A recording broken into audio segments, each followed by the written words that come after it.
Hello everyone, welcome to easy maths. आज हम discuss करेंगे कुछ important questions of permutation and combination. जैसे कि आपको पता है, परमुटेशन एंड कॉम्बिनेशन बहुत ही इंपॉर्टेंट टॉपिक है फॉर वेरियस कॉम्पिटिटिव एग्जाम्स। तो जरूर इसको कीजिए ताकि आपका फायदा हो। और चैनल के साथ बने रहने के लिए सब्सक्राइब करिए और प्रेस करिए bell icon for the latest important questions also. ठीक है, तो जैसे मान लो आपके पास ये फर्स्ट क्वेश्चन है, the number of ways 10 examination papers be arranged so that the best and worst papers never together. तो देखो क्या है, हमारे पास यहाँ पे 10 एग्जामिनेशन पेपर्स हैं।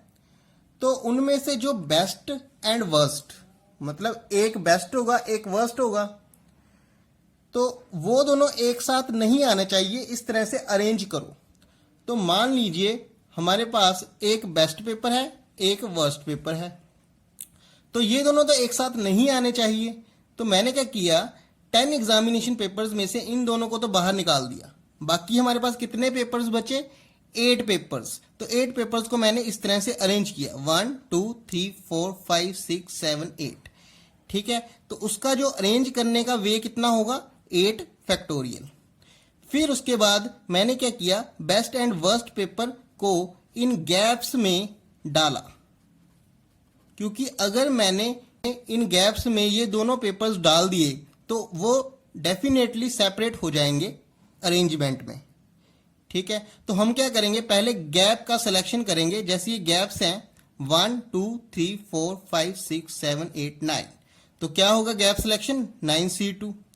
फिर उसके बाद इन दोनों पेपर्स को उन गैप्स में अरेंज करेंगे, उनका वे क्या होगा? 2 फैक्टोरियल। तो ये हमारा होगा नंबर ऑफ रिक्वायर्ड आंसर। तो वो आंसर क्या आएगा हमारा? 8 factorial multiply 9 into 8 by 2 factorial multiply 2 factorial, cancel. तो ये आ गया हमारा यहां से सॉल्व करके 290304 तो ये है हमारा बी आंसर। ठीक है, हाँ जी। Next question is the number of arrangements that can be made out of letters of the word draught. Draught हमारे पास है DRAUGHT।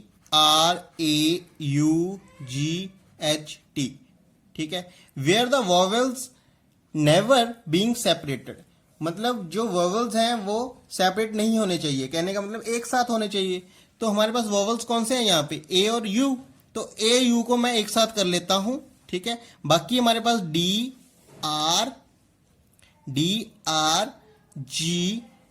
DRGHT बचे। तो अब मैंने क्या करना है, इनको अरेंज करना है। ठीक है, तो अरेंज करने के लिए कितने वेज होंगे? 1 2 3 4 5 6 फैक्टोरियल। देन फिर ये ए यू को भी अरेंज करना है, तो वो होगा 2 फैक्टोरियल। तो ये हमारा आंसर आएगा यहां से 720 इंटू 2 1440, डी ऑप्शन। हाँ जी। Next question is the number of triangles whose vertices are at the vertices of an octagon but none of whose sides happen to come from the sides of octagon.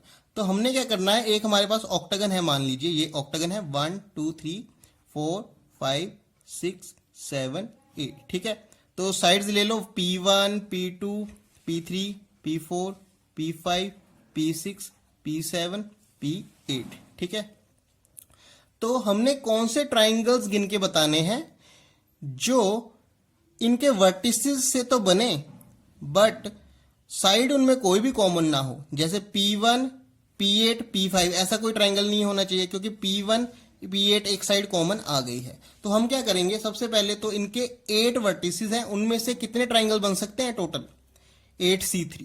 ठीक है, ये हो गए total triangles. अब इनमें से ऐसे triangles होंगे जिनमें 2 साइड्स कॉमन आ रही होंगी। जैसे मैं P1 P2 P3 को जोड़ लूं तो यहाँ पे 2 साइड्स कॉमन आ गई ना ऑक्टागन के साथ। तो ऐसे मैं आगे आगे चलता जाऊंगा तो ये एक ट्राइंगल हो गया, दूसरा ट्राइंगल ये वाला हो जाएगा। ठीक है, तीसरा ट्राइंगल आगे। ठीक है, ऐसे हो जाएगा। तो ऐसे से करते करते हमारे पास कितने ट्राइंगल्स आ जाएंगे? जब आप गिनोगे ये सारे ट्राइंगल्स को तो ये बन जाएंगे मेरे पास टोटल 8 ट्राइंगल्स। तो इनको मैं टोटल ट्राइंगल्स में से माइनस करूंगा। अब इन ट्राइंगल्स में से हमें वो वाले ट्राइंगल्स भी माइनस करने पड़ेंगे जिनमें एक साइड कॉमन है। अब एक साइड कॉमन होने का क्या मतलब है, मान लो मैंने P1 और P8 ले ली एक साइड, ये मेरी फिक्स साइड हो गई, ठीक है। अब देखो मैं यहाँ पे वर्टेक्स P2 और P7 में से कोई भी नहीं ले सकता। अगर मैंने P2 ले लिया तो इससे बना दिया ट्राइंगल, तो ये मेरे दो साइड यहाँ पे कॉमन आ जाएंगे। बट मुझे क्या चाहिए कि ये ऐसा चाहिए कि भाई मेरा P1, P8 और P4 जैसा ट्राइंगल बने जिसमें एक साइड कॉमन है, ठीक है।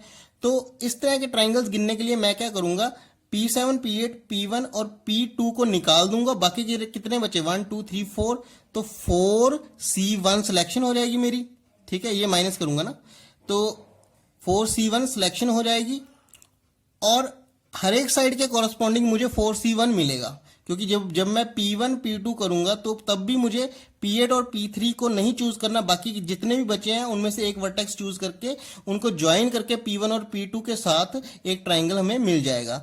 तो ऐसे करते करते कितनी साइड्स हैं, 8 साइड्स हैं, तो इसको 8 से मल्टीप्लाई करना पड़ेगा। तो हमारा जो आंसर आएगा इस केस में वो बन जाएगा 8 × 7 × 6/3 फैक्टोरियल -8 -8 × 4, ठीक है। ये कैंसिल करो, 56 -8 -32, 56 -40, 16, ठीक है। Required answer is 16। हाँ जी, next question is the numbers of odd integers between 1000 and 9999 with no digit repeated is. सबसे पहले हमारे पास 1000 और 9999 के बीच में बिटवीन कौन से हमारे पास नंबर्स आ सकते हैं, 4 डिजिट नंबर्स। तो 4 डिजिट नंबर्स कैसे होंगे, 1 2 3 4, ठीक है। 4 प्लेसेस रख दिए हमने।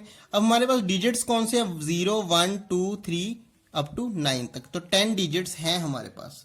अब देखो इन्होंने बोला है कि ऑड इंटीजर्स लेने हैं, तो ऑड इंटीजर्स लेने के लिए हमें इस प्लेस में कितनी चॉइसेस हैं, हमारे पास सिर्फ ऑड नंबर्स की चॉइसेस हैं। कितने ऑड नंबर्स हैं, 5, तो इसके पास कितनी चॉइसेस हैं, 5, ठीक है।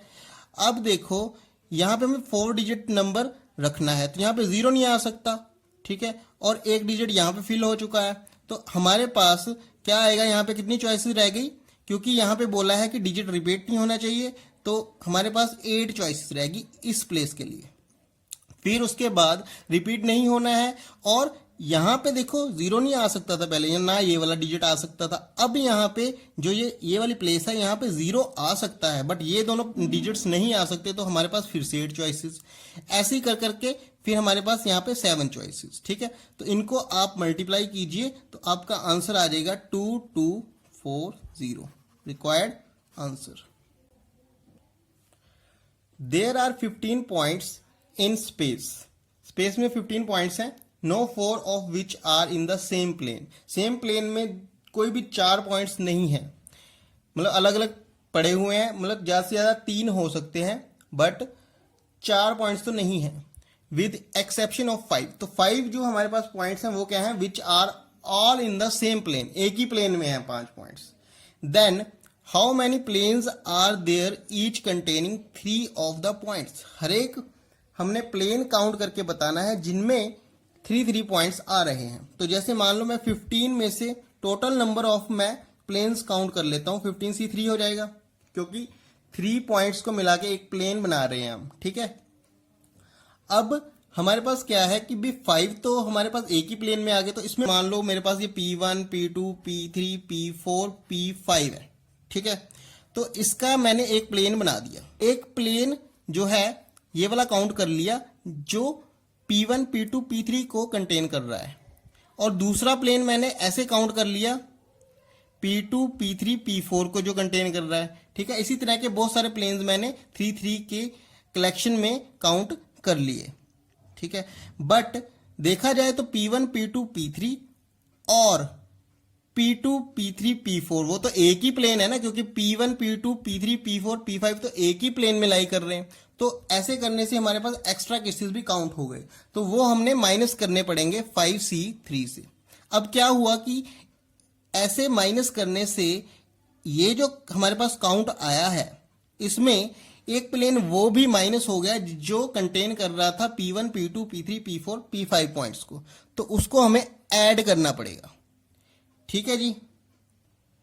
तो इसको आप जब काउंट करोगे तो क्या आएगा हमारा 15 into 14 into 13 by 6 minus 5 into 4 into 3 by 6 plus 1। इसको कैंसिल कीजिए तो ये आ गया हमारा 91 इंटू 5 माइनस 10 प्लस 1।